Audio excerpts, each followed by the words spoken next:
Hello and welcome to our Teaching for Success Inclusive podcast series. I'm your host, Rosa Kemerembe. Today, we are tackling yet another heavy topic, one that has left head teachers and staff in tears, parents in mourning, and classrooms half empty. I'm talking about the tragedy of malaria deaths in our boarding schools. Now, let me get this straight from the start.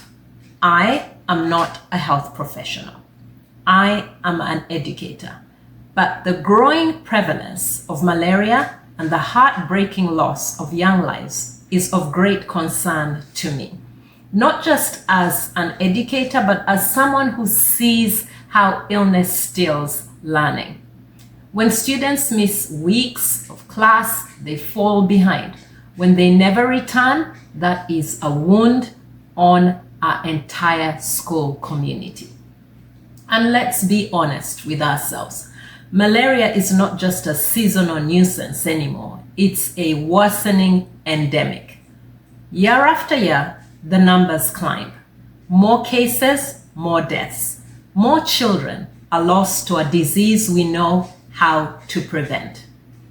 It's spreading, it's stubborn, and it's killing our future, one child at a time. With all major events in our lives, the best policy is to learn from them. So today, my question is, what low-cost, practical strategies can we put in place right now? Not tomorrow, right now, to reduce malaria rates in our boarding schools. First things first, we have to understand the enemy. What is malaria?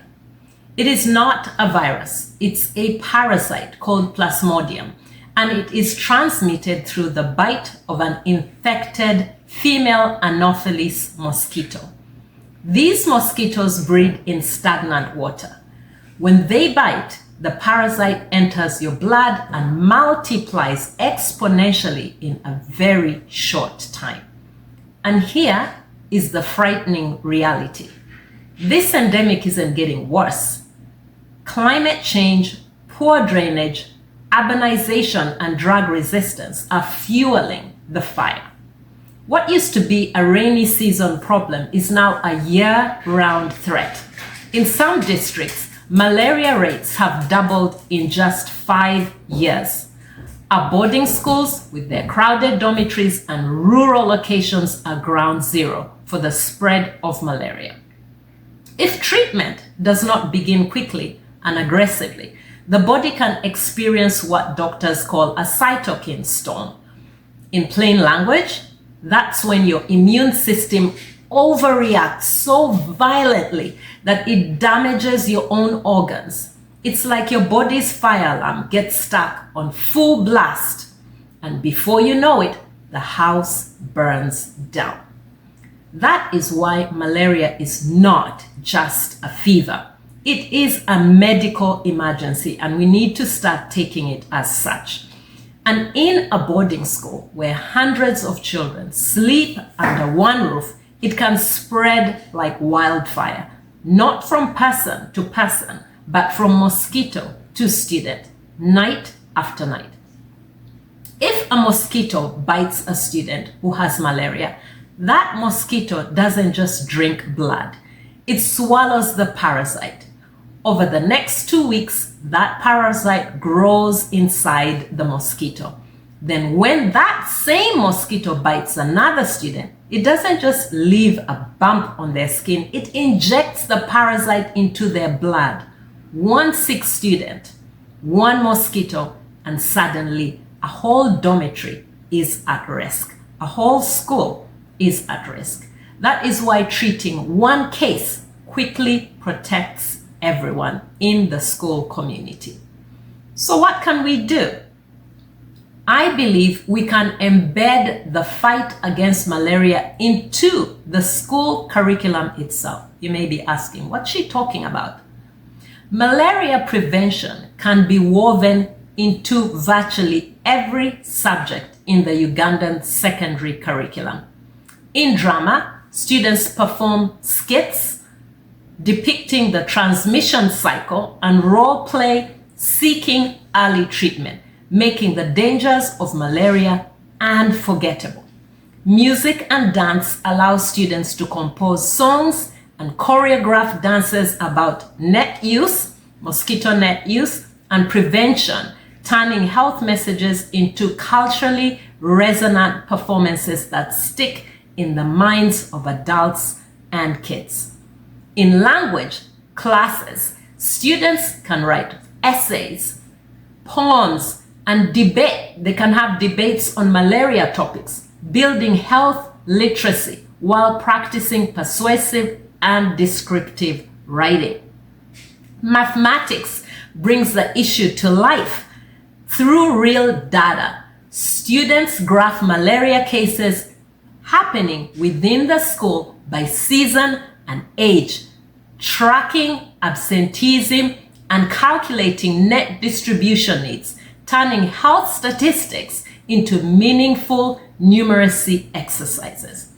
Art and design empowers students to create posters and visual campaigns promoting long sleeves, closing windows by 5 p.m., proper net use, and symptom recognition, transforming school walls into constant reminders.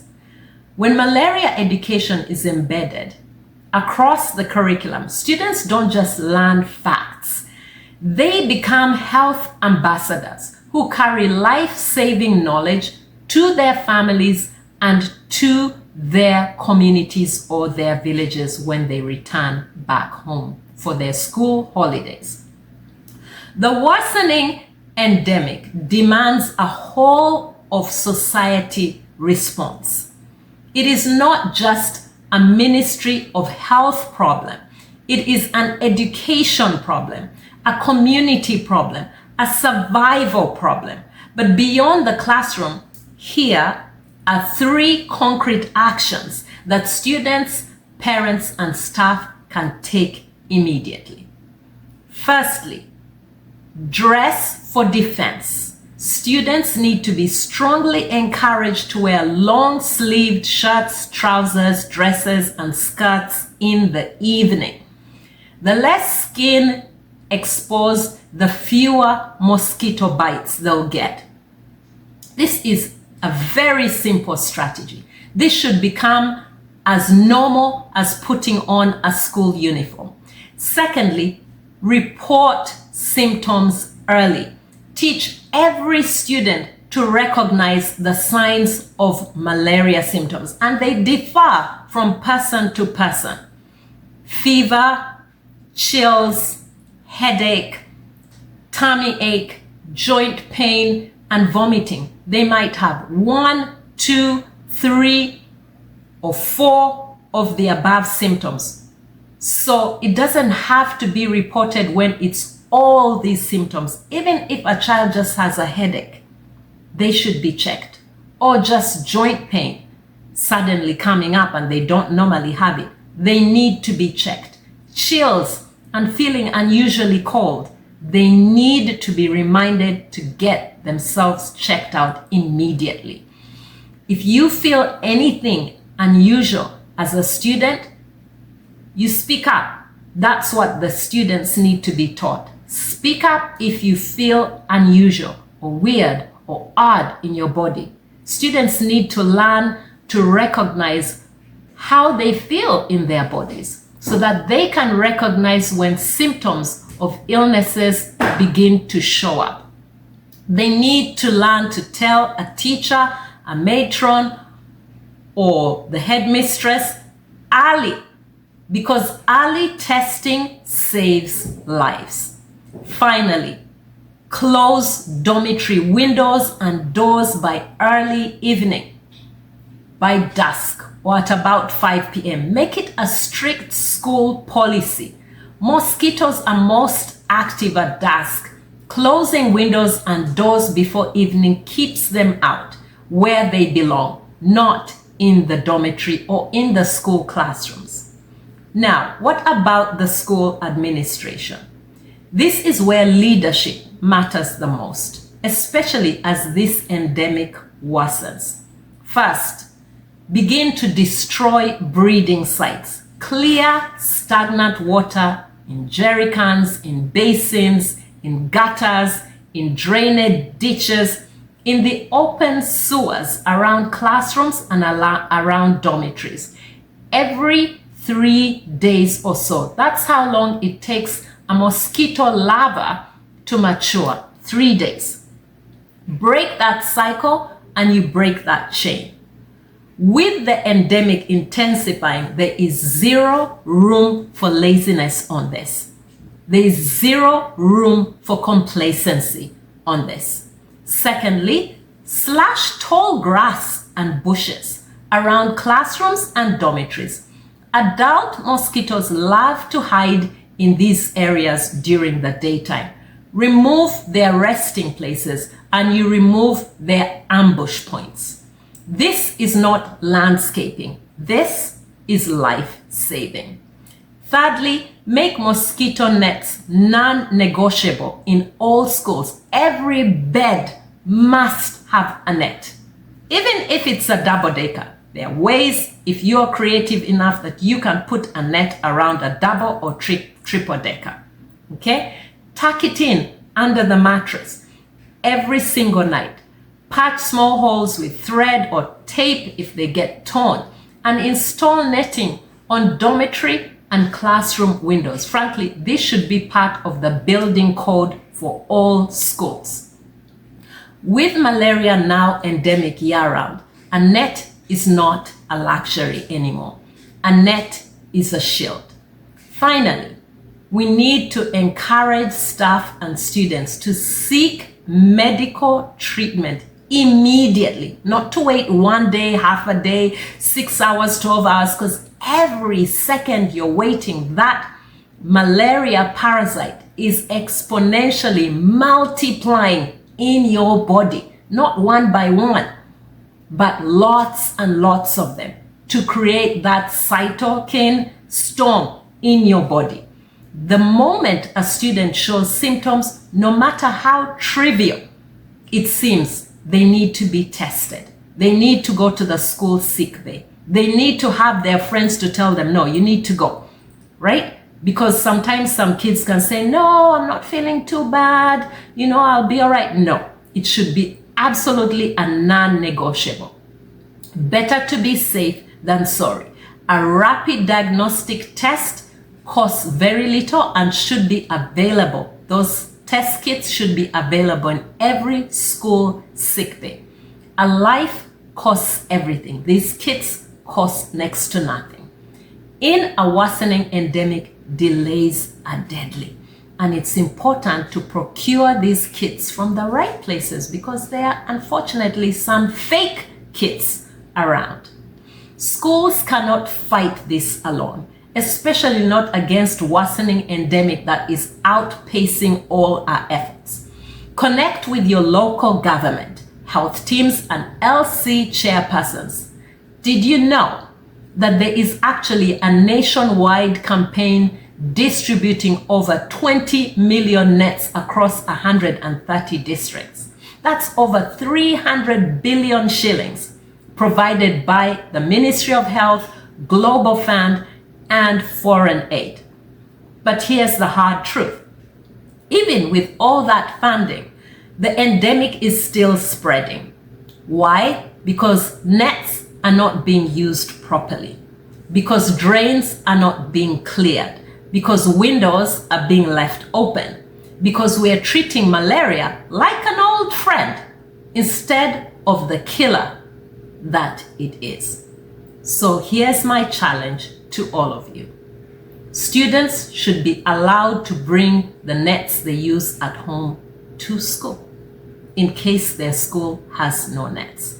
The Ministry of Health should provide free nets specifically for boarding schools. Lobby your MPs, lobby your LC1 chairpersons. That's what they're there for.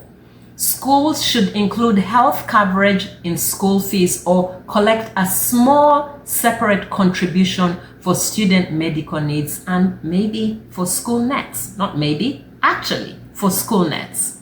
Schools must collaborate with parents to make this happen with the support of school inspectors doing their part by inspecting dormitories, window netting, drainages, and net usage. No sitting in your office, school inspectors. It's time to go out to save our children's lives. We need enforcement, not just encouragement, not just talk.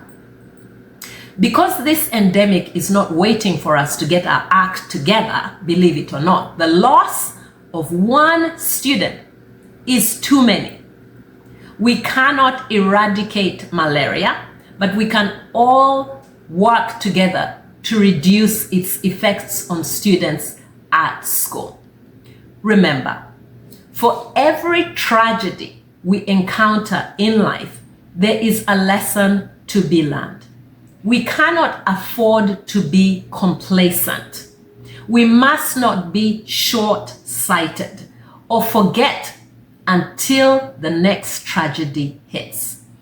And with this worsening endemic, the tragedy is not a matter of if it will happen, but when it will happen and which school it will hit. Every day we delay action, more mosquitoes breed, more children are bitten, more beds lie empty in our dormitories. More parents are being heartbroken. We say what happened. We see what happened with the daycare murders. Yes, they caught the murderer. He is in jail. But there are many around like it. Okay? That does not mean we let our guard down. Same with malaria. We forget too quickly. Let's not wait for another headline. Let's take these tragedies as wake-up calls to do something about it. Let's put structures and policies in place now so that no parent ever receives that devastating call again. Malaria is a very serious illness and it needs immediate treatment. But more than that, it needs prevention. And prevention is in our hands. Maybe these deaths might still have occurred, but it does not remove the fact that more has to be done to prevent malaria, especially in our boarding schools. The tragedies will keep happening if we don't take this seriously. The strategies we have mentioned are by no means exhaustive, but something is better than nothing. And these are low-cost strategies. A small dent in this malaria endemic is better than having none at all. This endemic will not end by accident. It will end by action. It will reduce by action, one step at a time. And that action should start today. Those discussions should start in school staff rooms today, with staff, with administrators, in PTA meetings. This is your host, Rosa Kemirembe, reminding you that it doesn't cost millions to close a window. It doesn't cost millions to close a door or clear a drain, but it costs everything to lose a student. Let's choose wisely. Let's take this seriously. Let's prioritize the protection of our children from malaria. Let's learn, let's act, and save lives. Because this worsening endemic is not someone else's problem. It is not just someone else's child that was lost. It is ours. And our children are counting on us for safety. Until next time, stay covered, stay safe, and keep teaching for success.